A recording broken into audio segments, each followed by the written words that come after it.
and welcome to the May Queens podcast. My name is Mary Graves. And I'm Heather. And we are the May Queens. And welcome to another Films and Flames episode where we're going to be talking about one film in particular.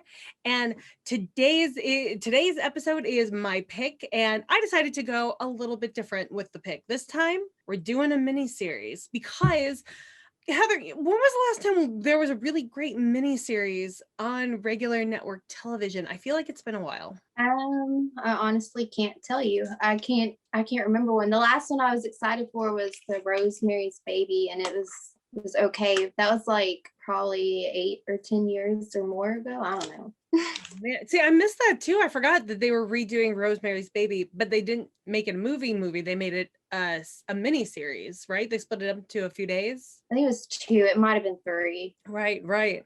Yeah, I completely missed that, so I have to go back and watch that.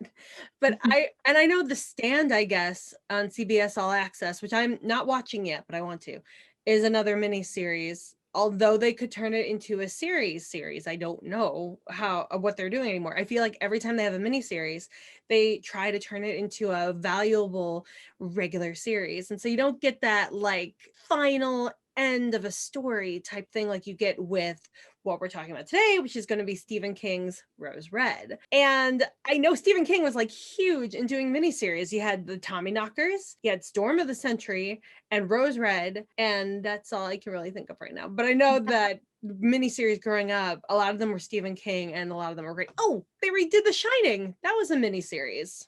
And Under the Dome, they did one.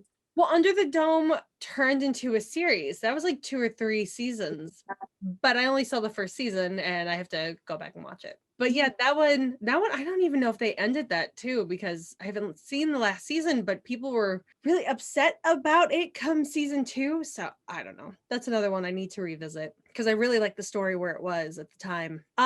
Wanted to talk a little bit about news because I wanted to know if you saw this. The new Mortal Kombat trailer came out last week and I watched it. I'm so excited, especially as somebody who has HBO Max. I am definitely watching these movies, which reminds me I have to watch The Little Things before it leaves at the end of this month. And they just released another movie, but I can't remember. Oh, Judas and the Black Messiah. But that's not really horror. That's like historical. But yeah, Mortal Kombat will be coming out this year as part of our coming up in 2021 list on HBO Max in April. And the trailer just dropped. I'm so excited. Have you seen the trailer? No, I saw I guess it looked kind of like might have been a fan one, but I haven't seen the official, so I need to do that. Absolutely. It's amazing. I'm a little worried because I love the original so much, even for some of the things that were kind of off about the original 1990s version. But it looks like they're not gonna have Johnny Cage, which I think he's supposed to be a really important part of the video game. And he was a really important part of the original movie. But you are gonna have your Raiden, you are gonna have your Liu Kang and Sonya, and Jax looks like he's gonna have a bigger part too, which is great because they really didn't use him until the second movie, and the second movie was crap.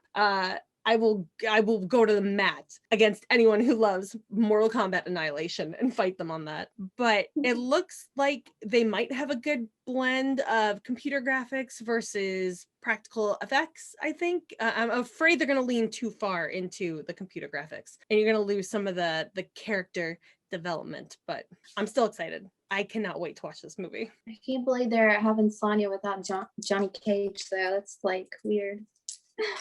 I'm hoping that they just didn't feature him in the trailer. I mean, they really paid a lot of attention to Sub-Zero and Scorpion and Sonya and Jax and Liu Kang and Raiden. But yeah, I think there might be one person there that could be Johnny Cage, but it's not confirmed. So at least from what I've seen, it's not confirmed. But hopefully he'll make an appearance. All right, let's talk about Rose Red, our movie of the day, miniseries, if you will. This is a Stephen King written, I believe it was I can't remember if it was based on a novel first or if the novel came out afterwards, because I feel like they really pushed the novel after Rose Red came out.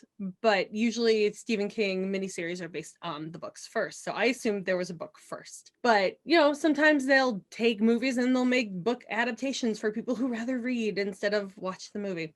But this came out in 2002, which means I was a junior, may possibly senior in high school at this point. So about to leave the world, and I got one last good miniseries that I got to watch, and it is your typical haunted house, well, kind of typical haunted house movie based on the Winchester Mystery House, which one of the reasons why I wanted to do with Rose Red is because I got to see the Winchester Mystery House last year before quarantine happened. Like literally, I went to California, I saw the house, stayed out there for about a week, and then not at the house, I didn't stay at the house for a week. And then I came back home and quarantine shut everything down. They even closed the house. So I somehow got to go and didn't get sick, at least, so that was good. At least I don't think I got sick. But the house, like Rose Red, is a house that has a lot of intricate rooms that you wouldn't see in a typical house. It's not just a mansion, it's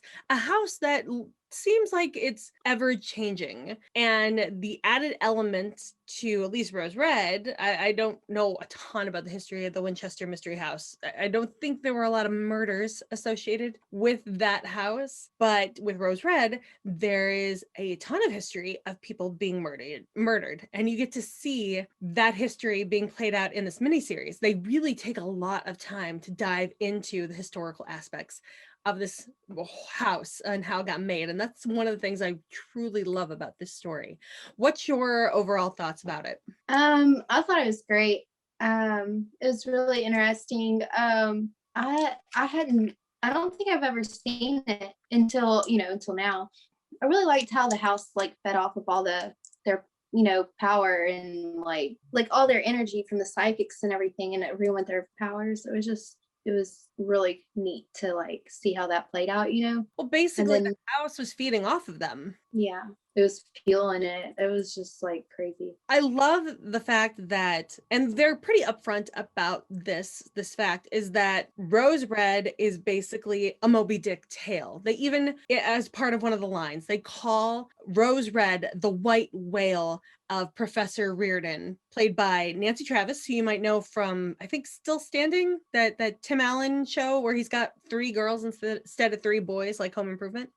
She plays his wife on that show, but she plays Professor Joyce Reardon in this movie, and she studies scientifically psychic phenomenon, and all she wants to do is prove that psychic phenomenon exists, that it's actually measurable, that there is a world beyond what we see, because she's in this department, this scientific department, and people are mocking her and making fun of her, and she's trying to not only make a great discovery but also make a name for herself and save her own reputation professionally. And so that is why she's taking this group of psychics to Rose Red to I love the transition from it being a dead cell that she wants to just get a spark out of, like when you put electricity into a dead frog and its legs twitch. She wants just to twitch, to basically waking up Rose Red, which, would you wake up something that's been known to kill people that's pretty much evil? No, definitely not. I thought that was really selfish. Absolutely. Do you think she was using Steven? Yeah, I mean, once he was ready to go, and she like saw how much everyone's power was like fueling the house, she was like, she wasn't having it. She didn't want to call the ambulance whenever, was it Annie who gotten hurt, or was it whenever, I don't know, someone had gotten hurt. She didn't want to call the ambulance or anything, and she just looked like, at that point she was like, she didn't care what he thought. She didn't care what anyone thought. She just was going to make sure that she had her way and everything was done. So yeah. Even before, like, there was Emery's injury where he lost his fingers. There's Annie who falls and injures her head. But even before that, when they have the feeling that Bollinger, who's the campus newspaper guy who was hired by a professor that wants to bring her down and make her look like a fool.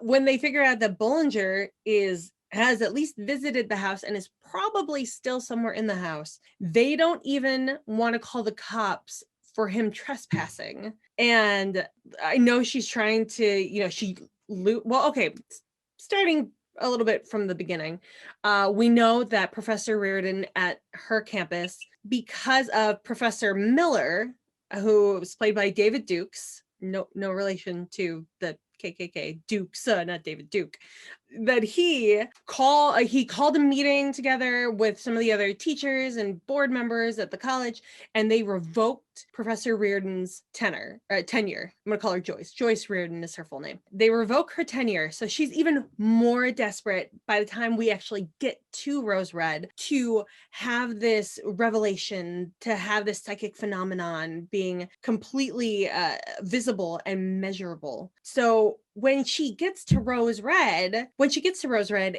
she doesn't want any distractions. She doesn't want anything delaying what's going on. She only has the house for a few days because that's all she could get her lover, Stephen Rimbauer, to let her have the 3 days that weekend to be at the house. He doesn't even want to be at the house.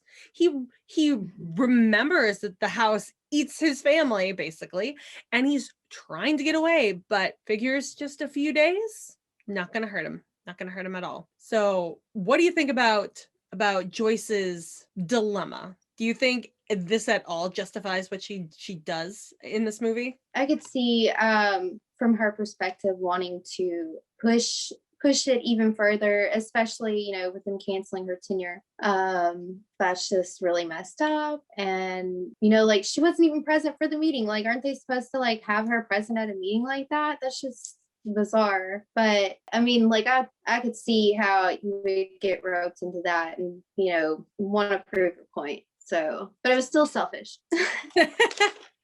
It's very desperate times call for desperate measures of her. And I feel, God, like we're in desperate times now with people and jobs. So I could definitely see somebody out there in 2021 opening up a haunted house and bringing a bunch of psychics over, and then, people dying and getting eaten and disappearing, basically. Basically, we find out that men die at Rose Red and women usually get taken, and they're dead, their spirits, when they get taken. So they are getting killed, but their bodies tend to disappear. And I don't want to get too ahead of myself. Let's move on to the psychics themselves, because they're the most fascinating people in this movie. And this is one of the things I love about this movie, like with The Craft and with Flatliners, we were talking about how there was great character development because they spent time on each individual person. And you kind of get a little bit of that in this movie. You get a great backstory to Emery, who lives with his mom. And even though Emery is like a horrible character throughout most of this movie, I personally felt for him. I live with my dad. He's not anything like Emery's mom, but I get the wanting to take control of your life and not being able to. And I also felt for Emery's mom because she's got a spending problem and I definitely have a spending problem, which is why I live with my dad.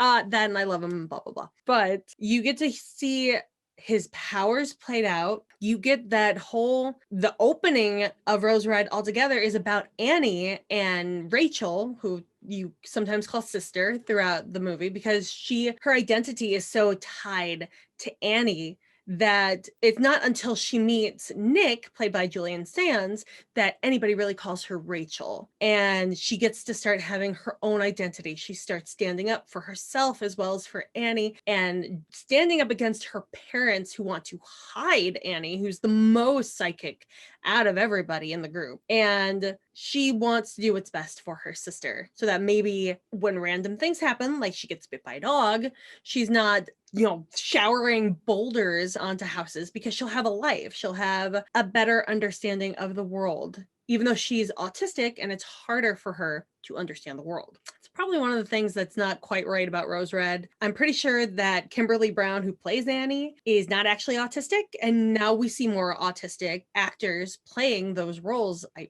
think we do. I know American Horror Story does, but I don't watch a ton of shows with autistic characters. But Kimberly J. Brown, this was our introduction to her, and then she went on to Halloween Town, which I believe that is what she was in, right? Halloween Town. Have you ever seen Halloween? Yeah, yeah. I had a little cousin who was obsessed with it, and then I played it for the kids when they were little, and they weren't really into it, so I haven't really seen it in forever. Yeah, I think I was too old when that show came out. I feel like I want to revisit it just because around Halloween, everybody's raving about Halloween Town. Like I rave about Beetlejuice or Addams Family, and I could still watch those as an adult. I wonder if Halloween Town would transfer over too. I like, stories about witches and Harry Potter and all of that. So maybe I'll be able to get it to Halloween Town, but maybe it's just too light and airy for me to like. Like Harry Potter had some really dark stuff in it, so I like Yeah, that.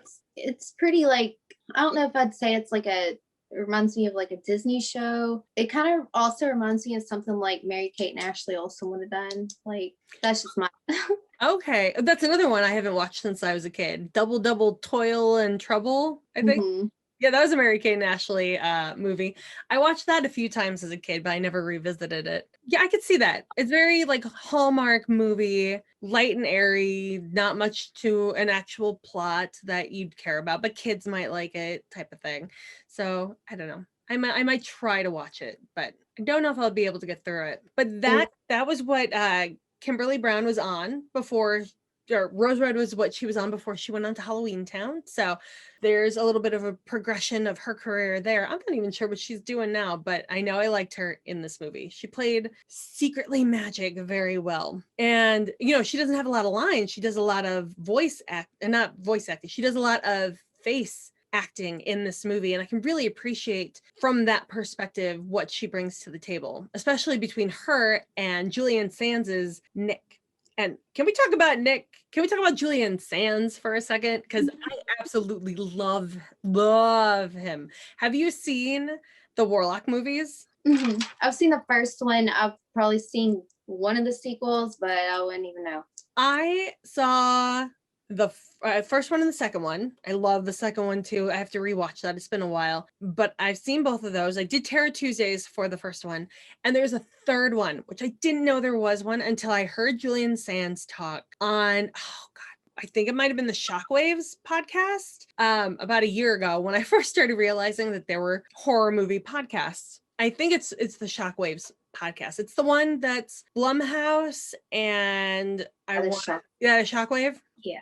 Okay. Yeah. I heard their interview with him on that podcast and I was floored just to like I loved the Warlock movies growing up and Arachnophobia. I love him on Arachnophobia. Whether you hate his character or you love his character, he's just so good. And I was shocked that there was a third one. He was in it. It was a money grab, and he hated the experience of being on it, but he did it anyway. I love that when actors are like, I don't want this movie to be, but they're gonna make it anyways. So just go get your money. Go get your money. Maybe they'll let you creatively fix things. You never know.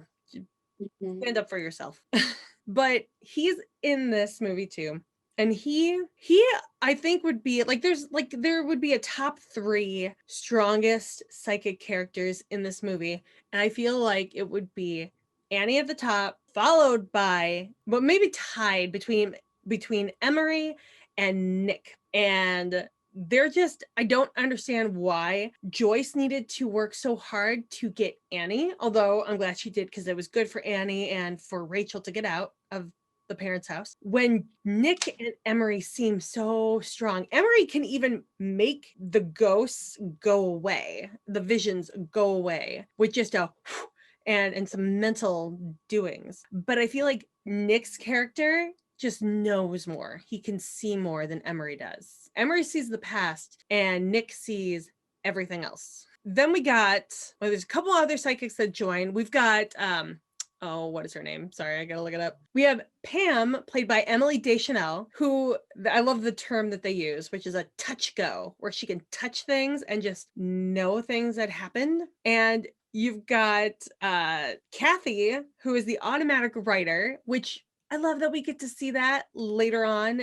We see it at the very beginning of the movie, and we get to see it towards the end of the movie when you discover some things that have happened in the house. And then you have, is that everybody? I feel like that's everybody. Let me just go through it. We've got Annie, we've got Kathy, Rachel, Emery, Nick. Oh, Victor. Victor.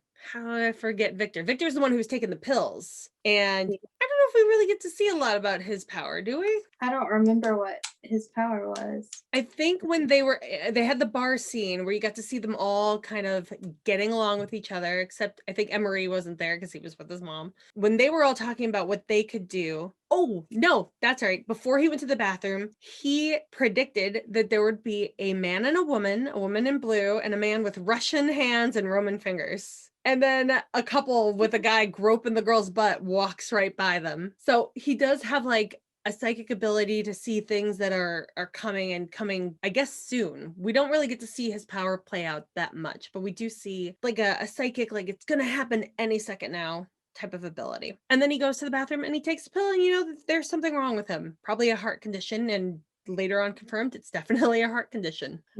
So who's your favorite psychic out of the bunch? Let me see. You can't help but like Annie. Was it Nick? Nick who like I think it was Nick. That was my second favorite. It was between Nick and Annie. Yeah, because Nick is played by the guy who was in Warlock. Yes. And then I also kind of liked how Steve, ended up having powers and we didn't know, and he would talk to Annie that way. I don't know, maybe he ended up being my favorite now that I think about it. I do like that throughout the series, they do explore the fact that it's not just that there are people in the world who are powerfully psychic, but that even Joyce herself completely forgot that her own studies showed that everybody has a little bit of psychic in them. And I like to believe that too. What do you think about that? I feel like we talked about this before. Yeah, I believe it too. Yeah. Just, you have to know how to channel your intuition and stuff. Mm-hmm. And I don't know if it's the house that made Steven, it sounds like, it's not the house that made Steven psychic, but that being at the house made it more powerful. So he was always a little bit psychic, but the house, because of his connection to it and his family bloodline, somehow brought it out of him even more so. And so he wasn't as strong as Annie. Like you said, she's way up here in her tower, in her mind, and he just can't get that high, but he can communicate with her. But yeah, the whole reveal that Steven could influence Annie that way, and how angry Joyce was getting because she couldn't communicate to Annie that way. She did the thing that people don't know how to speak to autistic people would do if they were angry, where they just like, I know you understand me. I know you understand me. No, you don't know what their mind is going through. Their mind is not your mind. But on the psychic level, Steven could completely reach Annie the way that nobody else could. I love that. Yeah. Now, let's talk about the history of Rose Red before we get to the great finale and the things that happen to all of our characters at the end. The history of Rose Red. They start off with the construction site where some guy mysteriously is overcome with some sort of spell, and he ends up shooting a guy on site. I'm not sure. It was a fancy dress guy. I thought maybe he's the contract foreman or something. But then they talked about the foreman later on getting sliced by a window pane and beheaded. So I'm not sure who the fancy guy was, but he got shotgunned. And then the guy goes to the bar and he's drinking, and the police come and they take him away, and he has no recollection that he did this. So from the beginning, this house is pretty much evil. Now, here is the question that came up to my mind when hearing this story, because the house wasn't even built yet. And Steven Rimbauer, what he wants to do is he wants to tear down Rose Red, and he's selling the land to some group to build condos or business buildings or something. If Rose Red is not built yet and the evil is already happening on this land, doesn't that mean that the land itself is evil? Yeah, I would think so. Wasn't there something like it was built on an Indian burial ground or something? You know what? I may have missed that part because I don't remember them saying that. but I do know it's in the heart of Seattle, which maybe has a history of like I don't know native history that much to know what was there before, but I'm going to assume that all land before it became cities was Native American land. So yeah, probably. Like I thought they said it was like a burial ground, but I might have gotten that from like from the book that came after that wasn't by King. I don't can't remember. Okay. Well, you know what? Hold on. I'm just gonna Google it. It's like nope. Built on an old Indian burial ground, Rose Red is considered haunted and mysterious. Tragedies occur throughout the mansion's history. Okay, so it's not based off of Rose Red.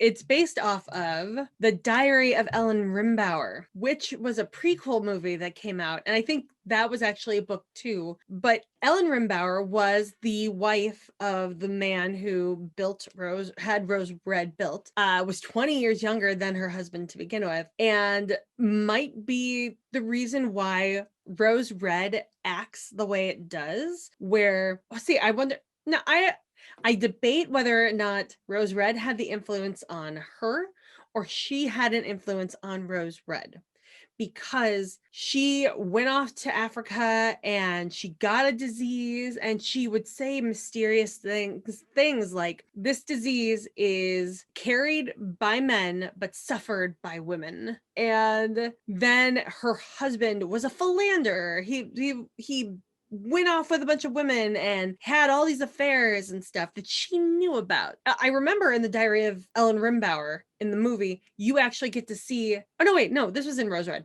You see him with Sukina, which was a setup because she was distracting the husband while the wife was sneaking up on him, and they pushed him out the tower window. That's the big revelation we get from the automatic writer towards the end of the movie, of the miniseries, which I think we all kind of knew anyway, that when they talked about him jumping through the window at the beginning of the movie, that it wasn't that he jumped through, but that he was pushed. But we get confirmation that it was the wife and the help, Sukina, that pushed him through. Well, I guess if you watch The Diary of Ellen Rimbauer, she's just not the help, the person who watches over the kids. I think there's actually a love affair that happens between the wife and Sukina, but I can't remember if that's after the husband dies or before. But basically, they're partners at this point, teaming up against the husband. So, what do you think? Do you think Rose Red had the influence, or that she had the influence over Rose Red? I think that she was so heartbroken and just so bitter and resentful that she built the home that way with the influence to cause destruction and to cause pain and agony. And I think to feed the house, I think she was so unhappy with her husband that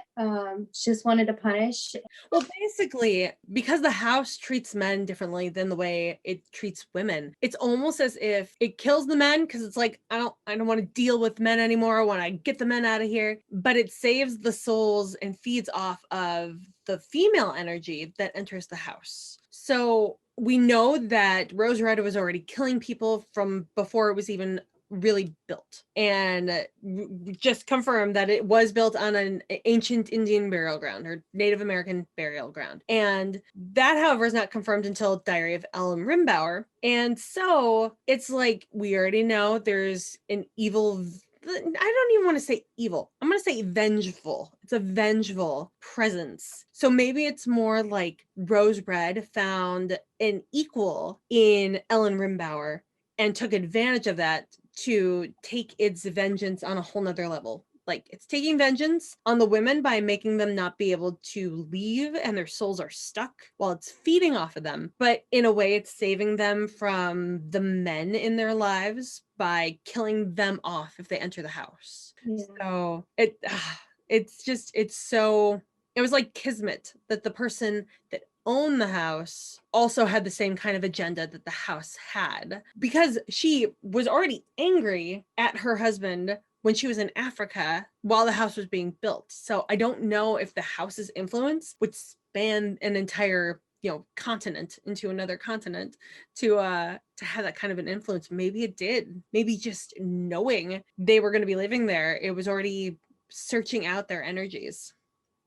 So I think you're right because whenever, you know, it seemed like the house started like messing around with people's lives before like they had gone to the house. So I think you're, I mean, in my opinion, but yeah, I think you're definitely onto something with that. and you're right, because in the beginning of the miniseries, you do see Emery. He's in his own house and he's looking at his fridge, and blood is in the fridge, and a hand reaches out to him. And then there's that scene in the dark where the spirits of, I believe it was Ellen Rimbauer and the daughter April with the withered arm, they both show up at his house. It might have been the actress and the woman with and the girl with the withered arm, but they both show up at his house as skeletons, and he has to blow them away. But yeah, he wasn't even at the house yet. He hadn't visited the house at all. He was just agreeing to go, and he kept saying, bug somebody who doesn't have money problems. Boy, do I relate to that. But yeah, so Rose Red does have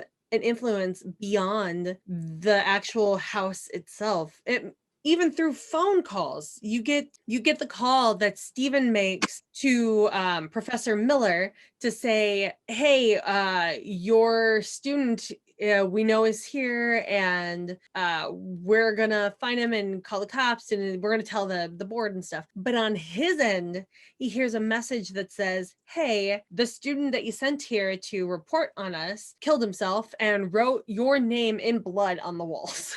So the house is already having an effect to get Miller to show up at the house right then and there. So yeah, the house has a powerful energy that expands beyond its own property. So it's totally possible that as soon as they started building it, that it had an effect on Ellen Rimbauer's mental capacity, and maybe even turned her husband into a cheater, just because that's how it saw the best way to tear them down. Yep, All for sure. all right, so we are in the house now, and shit is going down. The house is awake.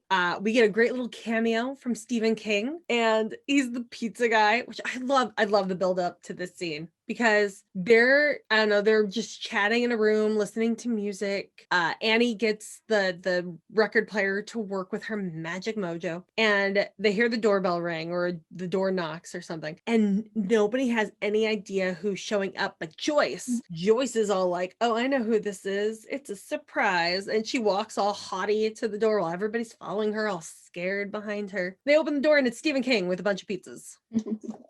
What did you think about this whole scene? Oh, I thought it was adorable. Didn't he like ask something about if the house was haunted or something? Yeah, and I can't remember how Emery responded, but it was some sort of smartass remark about the dead, or the house will kill you or something. And then he slams the door on Stephen King. I always loved, more directors are doing this now, even outside of the horror genre. You have in Marvel movies, the Russo brothers, they sometimes appear in the movies they've directed. Like I know in Winter Soldier, which I just rewatched again last night because it's on TV, and in Endgame, you have, I think it's Joe Russo is the one with the less curly hair. He appears in both of those movies. So you've got that. You've got Eli Roth sometimes appears in his movies. Cabin Fever, his first big movie, he was in as some sort of random guy that shows up in the woods. So I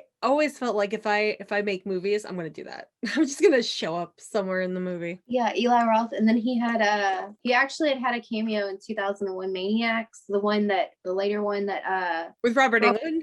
yeah, and so he had a little cameo in there as he was that guy driving the car, and his name was Justin, and then that's where he came into the Cabin Fever. That's why they brought him back in there. His name is Justin, and that's like one of my favorite. That's like my favorite part where he's in a movie, like just seeing him as a cameo because it's linked to another movie. I did not even know that those movies were in the same universe. I've only seen I've only seen the death scenes of 10,000 Maniacs because they're so outrageous that I looked them up, and then I saw like video montages of them, and I want to go back and watch the whole movie because I love like Robert Englund and I love Lynn Shay, who's in that. It looks like a fun horror movie, so I will eventually go back and watch it. But I had no idea that it was connected to a movie I've already watched a few times and loved. So now I definitely have to put it like towards the top of my list. It's got to be a new watch soon. So then we're moving on to things really cooking up and people are starting to die. Now, you first get Victor's death, which probably could have been prevented. I don't know. They were having issues breaking down, glass and opening doors at this point too. But Victor is standing outside having a freak out because he saw Pam, who was definitely dead at that point too. Oh God, Pam died first. I'm thinking first is Victor. No, Pam gets it first because she is visited by Kathy, who wasn't really Kathy, to see something that will explain everything about Rose Red. And then we never see her again. She just disappears. But then Victor is brought to where we see where Pam's body has been left, which is in the pond. And then statues are moving around. The one breaks its face off and turns so that its face is facing him. That part freaked the hell out of me. And then it opens its eyes and it's real eyes. But that's the one thing I love about this movie too. Even for a made for TV movie, and yeah, the effects are, they're not great practical effects or anything. It's still haunting in the moment. You're not taken out of the movie by how fake an effect is. There's just the music and the setting, it just all works so well together. But Victor, having his freak out after seeing dead Pam, runs to get inside to get to his pills because he's having a heart attack. Emery is standing there thinking he's not real, and he's just plugging his ears going, not real, not real. And Victor dies. And for the rest of the movie, they're trying to, get crows to not eat his body. But you get your freak out with Emery running around. He's seeing stuff. And basically they're all, at one point huddled into a room trying to avoid going off on their own because people are being picked off one by one now. You've already lost Victor. You've already lost Pam.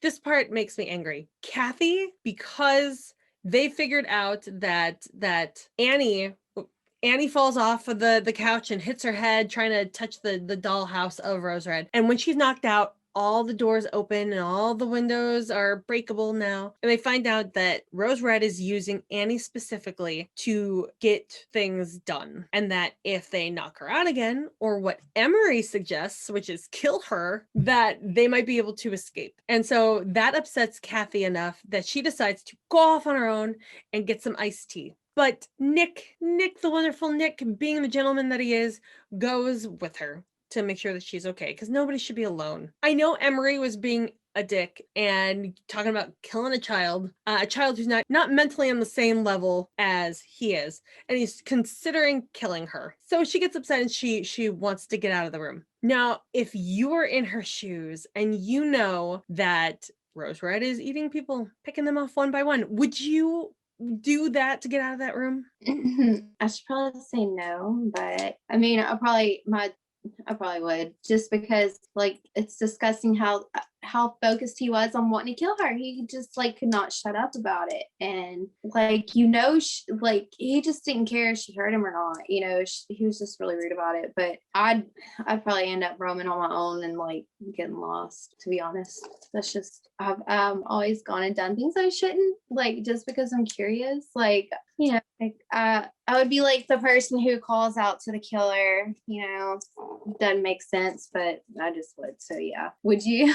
I think that if I were in that room with Emery, but granted, he's really upset because he's losing a lot of blood. His fingers just got chopped off by one of the doors when they closed. So I get he's angry, but I probably would have kicked his ass. I would have knocked him out instead of him trying to knock out Annie, because he's a grown adult who should know better. And I get it. His survival instinct was to kill this child, but I feel like I wouldn't have been able to control myself. I would have hit him over the head with a book or something, or punched him, especially if I were one of the guys in the room.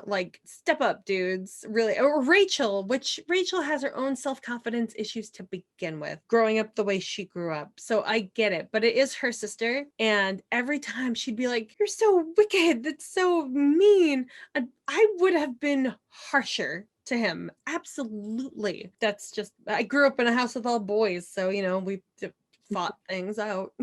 Yeah.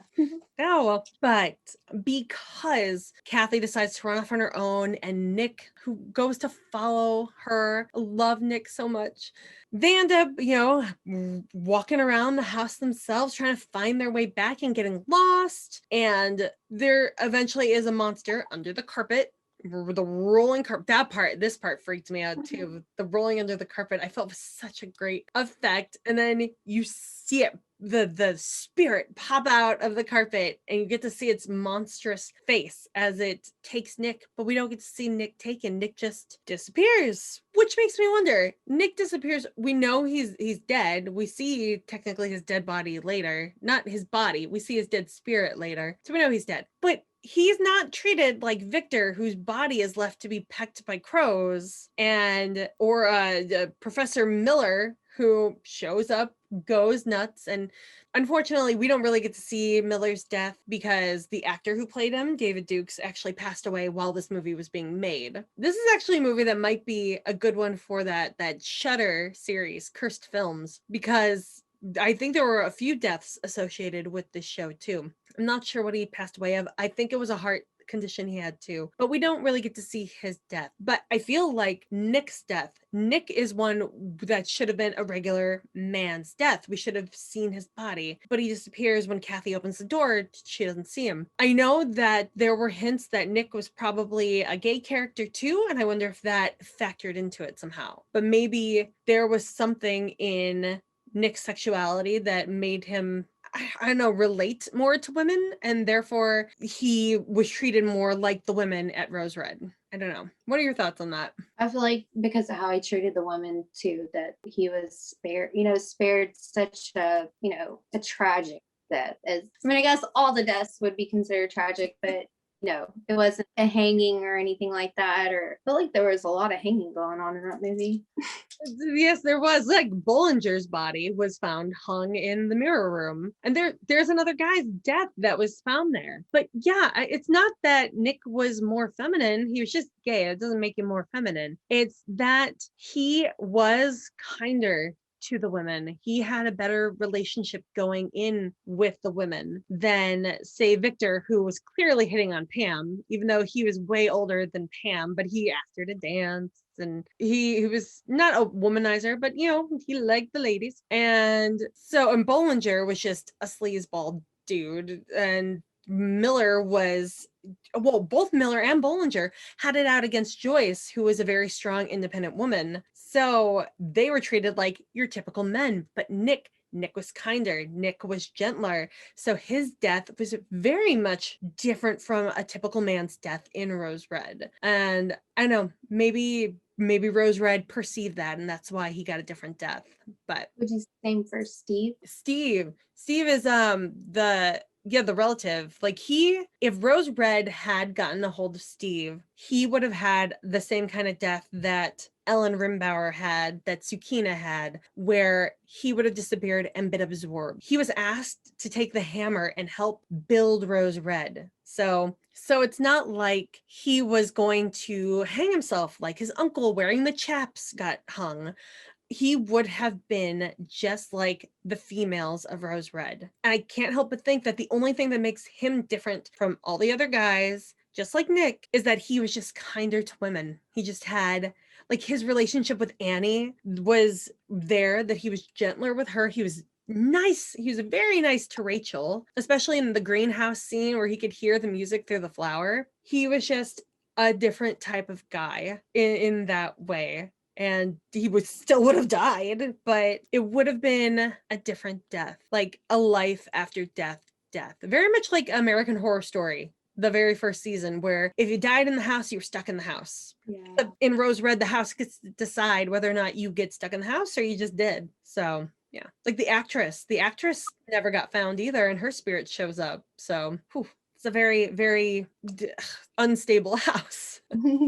Then we get to what is basically the final showdown. I know this movie is over 4.5 hours long, and there's only so much I'm going to be able to talk about. So, if you're watching this on our YouTube channel, please comment down below the things you loved about this movie that maybe we didn't talk about, or the ones we did talk about if you want to expand on them. But we're not going to be able to talk about the entire 4.5 hours of this great movie. And for the record, my DVD stopped working for some reason. It's not scratched or anything, so I don't know why. I think that it's a 2 disc and the second disc works, but the part with the movie on it doesn't work. If you're having this issue too, dailymotion.com, somebody uploaded in like 5 sections the entire movie. So you can go there and watch it. So for some reason, it's not on any streaming, and you can't buy the DVD anymore or Blu-ray on like Amazon or anything. I think you have to pay like $400 if you want it. So I don't know what's going on with that. I don't know why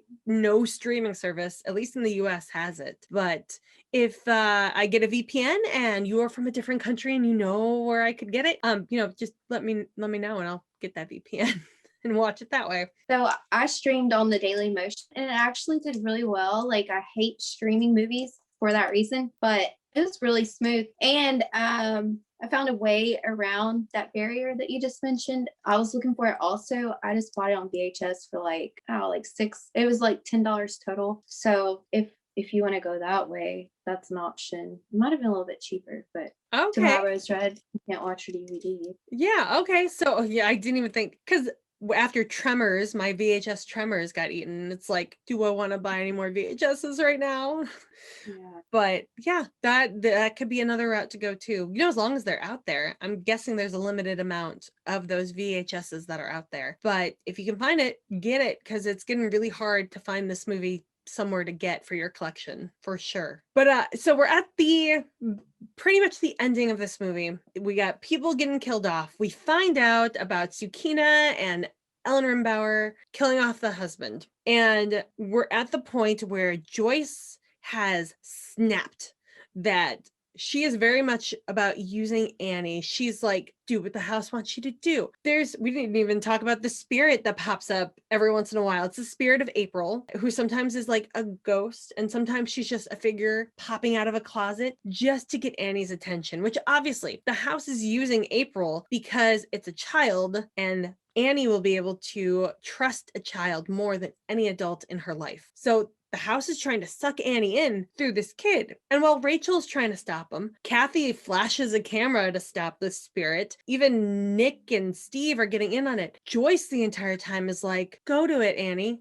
Go to it. And by the end, she's just like, I don't want anybody else to touch Annie. I want to have complete control over this girl because Rose Red is waking up because of her. And on top of this, every time there's been a psychic phenomenon, Joyce has tried to measure it, and her measurements are completely destroyed. Like her camera pictures, her video is too blurry. The meter that shows that there's 50 something spirits in the same room with them, for some reason is broken and didn't record. So she's completely frustrated because all of these things are happening that they can see, and she can't prove it to anybody who wasn't there. It's all just hearsay. So Steve ends up getting into her head and ends up connecting with Annie and getting her to follow him, and Joyce just completely loses it. So in order to get to Annie, to get Annie to stop letting Rose Red use her, to keep the doors and the windows blocked from opening, Kathy, the automatic writer, gets to have her great moment in the sun, because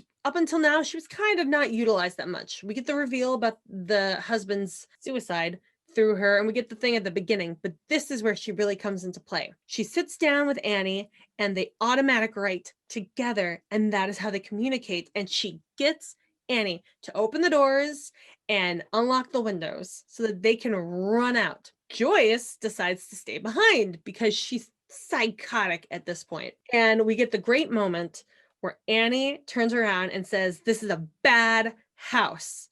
And she just starts nailing the house with all these boulders and knocking shit down. And then once they all leave, the house takes over, closes all the doors and windows, and traps Joyce inside. And then the ghosts and the spirits come and absorb her. We don't get to see her death, but we definitely get to see her freak out, which is some of the best acting I think I've seen her do with the way she was just freaking out amongst all the spirits and the ghosts. What did you think about this whole scene? Yeah, I thought it was great. I mean, I feel like it's what she really wanted though. I feel like deep down she didn't want to leave the house.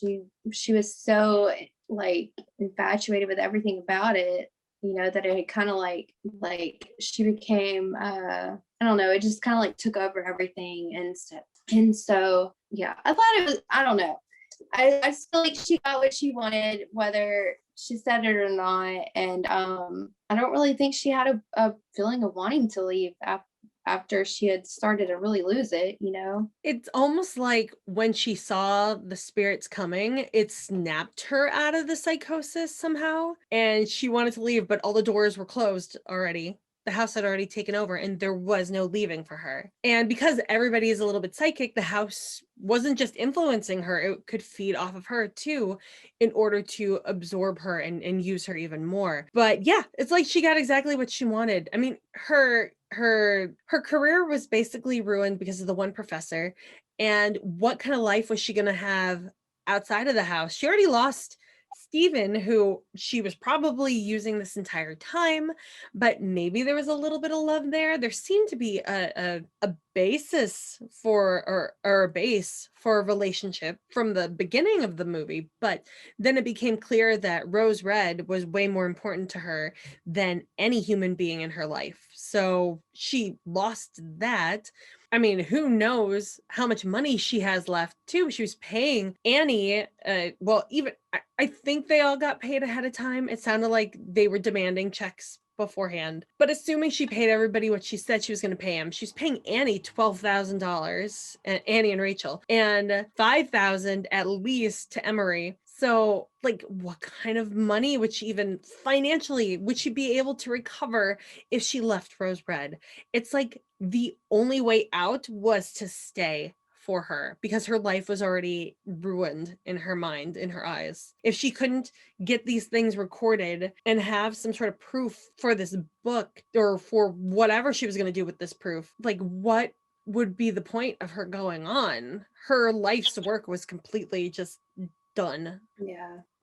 Missy, I'm wishing I had read Moby Dick in school. I never got to read Moby Dick. I'm sure that Captain Ahab died. I'm not sure if Captain Ahab, I can't say his name.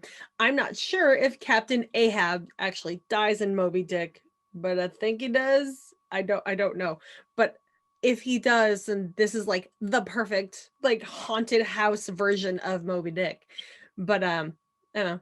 I'll look up the ending later at some point. But yeah, so she's stuck. The house isn't completely destroyed. There's a lot of house to destroy. It's only partially brought down, and Stephen Rimbauer doesn't care because he wants it torn down anyway. So that's basically where that saga ends. Then we see 6 months later, the survivors. You've got, spoiler alert, you've got Stephen Rimbauer, you've got Rachel and Annie, the sisters, you've got Emery, and you got Kathy. And those are the only ones that make it out, I believe. Am I missing somebody? I think that was it. Yep, that's it. I forgot I wrote it down too. So they're the only ones that make it out. Not even Emery's mom makes it out, because I forgot to mention that mom shows up the same time that Professor Miller shows up, and she goes nuts, and the house eats her spirit too, and then uses her spirit to try to eat Emery. And Emery has to stand up for himself against Spirit Mom just to survive. But the survivors show up and they leave roses, and you see Joyce's spirit in the window of Rose Red, what's remaining, with I believe Sukina and Ellen. I think those are the three that are there. But yeah, so Joyce got absorbed by the house and can never leave. So what do you think the future of Rose Red and this land is going to be like? I don't, well, I mean, I guess it depends on if they're tearing it down. I don't remember what Steve said he was doing with it. So if they were like tearing it down and leaving it alone, like maybe it could be okay. But if they're like building something else on it, then, I would just feel like it would be something similar, starting all over again. But I Well, feel like tearing it down, if, they don't build anything on it, I feel like it could be okay. What do you? I think at the beginning, Steve was talking about build, like, selling it to a corporation to build stuff on that land. So the goal is to have Rose Red completely torn down. That, I believe, will still happen. I don't think we ever get a follow-up. I don't think there's a sequel. There's the prequel of Diary of Ellen Rimbauer, which I have that on VHS, but there's no sequel from what I know so far. Maybe there was a book. I'll have to look to see if there is. But the original goal was to sell it for other people to build upon it. So, I mean, those spirits are still going to be there. They're the ones that were originally there that the house is built upon, as well as the new spirits that have been collected ever since. They're not going to go away. Those bodies are missing. Usually in folklore, you get rid of spirits by burning the bodies, by burning the remains, and salting them. That's supernatural television show folklore. But I think that's kind of a common thing too. You burn the remains and you get rid of the spirit. So I mean, maybe an exorcist, but I feel like an exorcist is a very Christian or Catholic way of dealing with spirits. I don't think that might go with a Native American type spirit like that. I don't think it'll work. So those spirits are just going to be there, and they're going to build something new, and there's going to be more deaths. So I'd like to see a follow-up to this to see exactly what would go down, and maybe get a resolution to see how they actually can deal with it. Also, would you go back to the scene of the crime 6 months later? I don't know. I don't think I would. Not 6 months is really soon.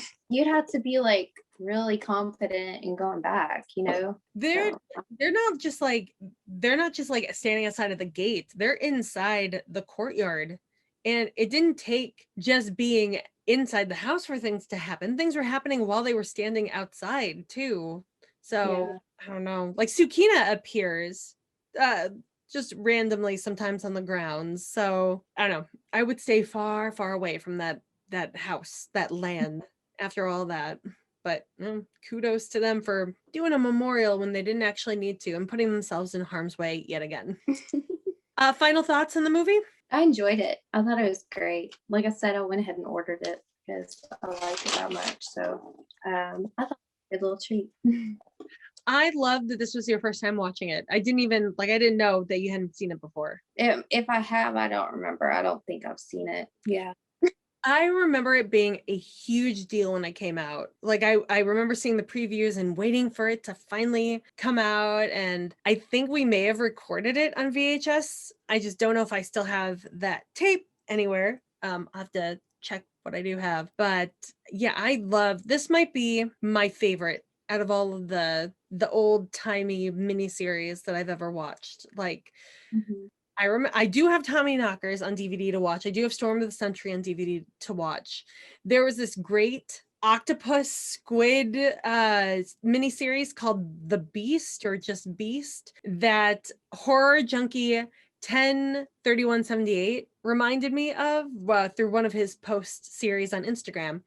Found that on DVD and rewatched it, and that's still pretty good. But this one I think is the one that scares me the most. So definitely a favorite. If you haven't watched it out there, viewers and listeners, definitely go and watch that. Yeah, it was really good.